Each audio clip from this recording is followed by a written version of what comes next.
Welcome to Hornbill TV's top stories of the week, ladies and gentlemen. I'm Ngullie. We hope you had been keeping great there. The rains are gradually decreasing and the size of the potholes of our roads too are increasing. Come to think of it, the UP Chief Minister Yogi Adityanath made a statement recently which I believe should be the mantra for every northeastern state's Chief Minister. This is what the Chief Minister said. Every new road being built in the state should have a guarantee of 5 years. He put the responsibility of road maintenance and construction agencies too.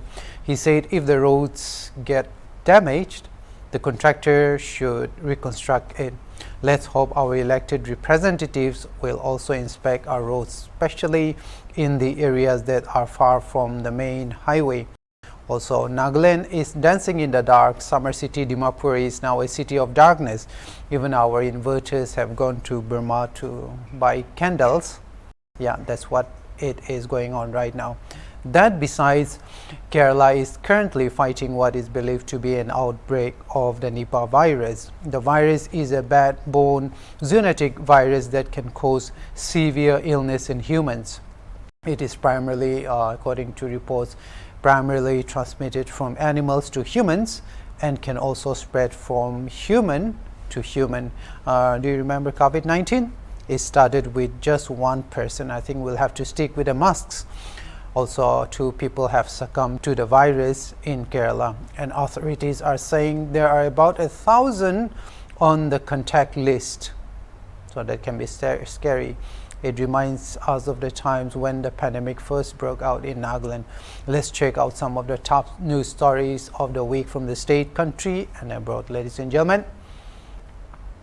Nagaland has no funds to build the once much publicized Foothills Road, ladies and gentlemen.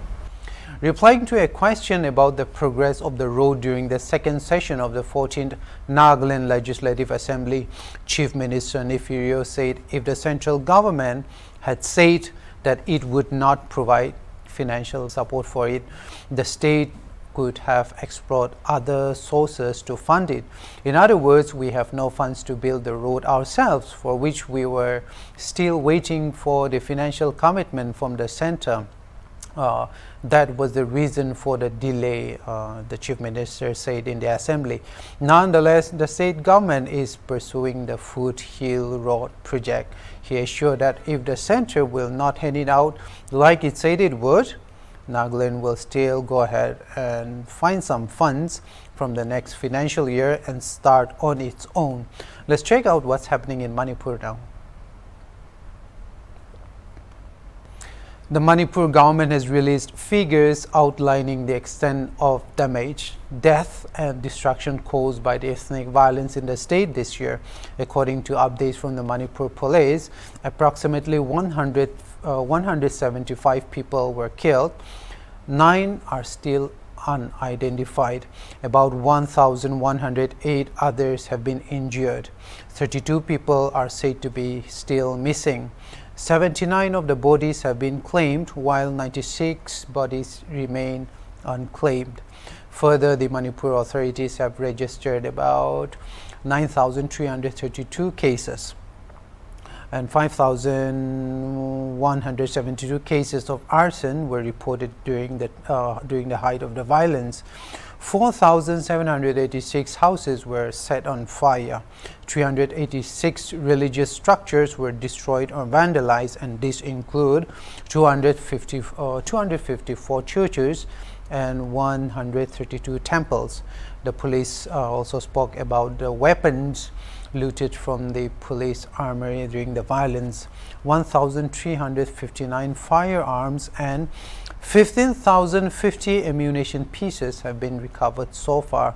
And what about arrests? Only about 325 people have been arrested in various cases related to the violence, ladies and gentlemen.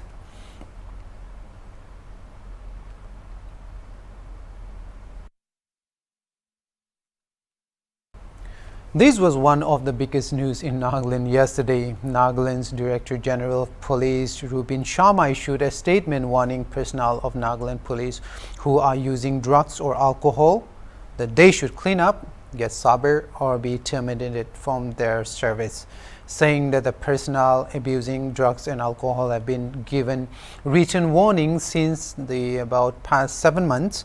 The officials say this will be the final warning to them. Let's see how this is going to work out for Nagaland police. Ladies and gentlemen, on to the next story.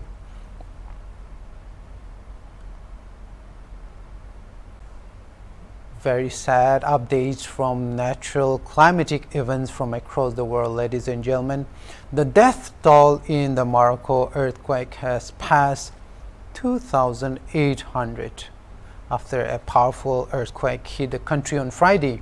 Search and rescue teams from Spain, the United Kingdom and Qatar have joined rescue efforts after a magnitude 6.8 earthquake hit the high Atlas Mountains on Friday, with the epicenter at about 72 kilometers or 45 miles southwest of Marrakesh, according to reports.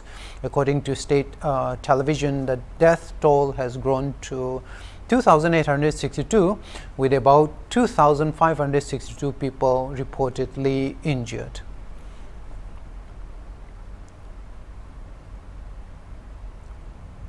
Do you know that Nagaland, a hotspot for illegal immigrants, has no deportation policy?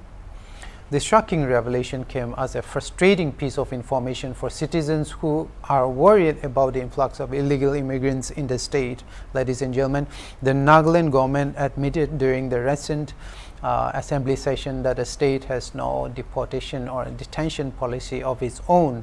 This statement was given by Deputy Home Minister Yantungo Patton during the second session in Kohima. And to the question how many illegal Bangladeshi immigrants had been identified, arrested or deported, the government said none, nil. From January 1 this year, the state has issued about 6,899 new ILPs, and they have renewed about 13,782 ILPs, while that's a very big number, about 10,587 ILPs were issued to tourists, the government had said in the assembly. In regard to whether the state has any detention and deportation policy for illegal immigrants, the government admitted that it does not have a separate detention and deportation policy for illegal immigrants. It follows the Ministry of Home Affairs guidelines for identification and deportation of all illegal immigrants. That's what the government said in the assembly. Uniform Civil Code, ladies and gentlemen. The 14th Nagaland Legislative Assembly has resolved to seek exemption from the proposed enactment of the Uniform Civil Code in regard to its implication and implementation and application to the state of Nagaland. The controversial Uniform Civil Code aims to establish a uniform legal framework for all citizens, regardless of their religion. The code is a proposal to formulate and implement personal laws of citizens which apply on all citizens equally, regardless of their religion, gender, or even sexual orientation. I do not really understand what it means. A resolution rejecting the bill or a resolution to seek exemption from the implementation of the bill in Nagaland. Political language can be a little confusing sometimes, that somehow the information gets lost within the words itself. Let's check out the next news, ladies and gentlemen.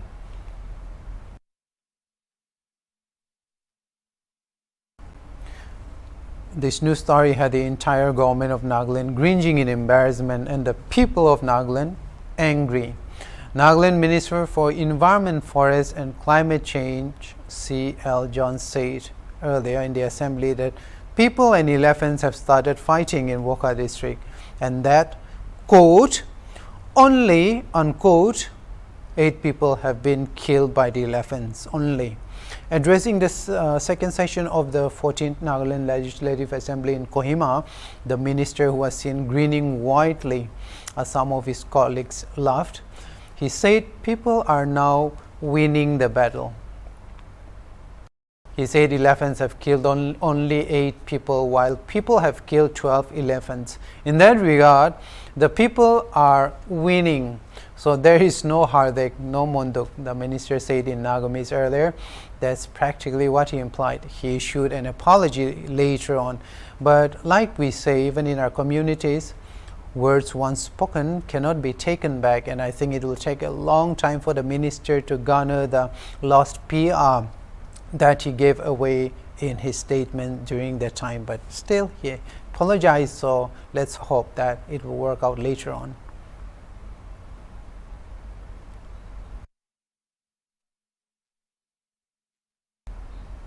Abroad, more than 6,000 people have lost their lives due to heavy flooding that caused massive devastation across Libya. The death toll was revised on Wednesday morning local time, according to the Libyan Health Ministry of the Unity Government in Tripoli. Authorities fear 10,000 more people might be missing, or maybe they have been swept out to sea or have been buried beneath rubble. The flooding in Derna has displaced over 30,000 people, according to the International Organization for Migration in Libya. The extensive damage to the region's infrastructure has rendered some affected areas inaccessible to humanitarian organizations, the CNN had reported early on.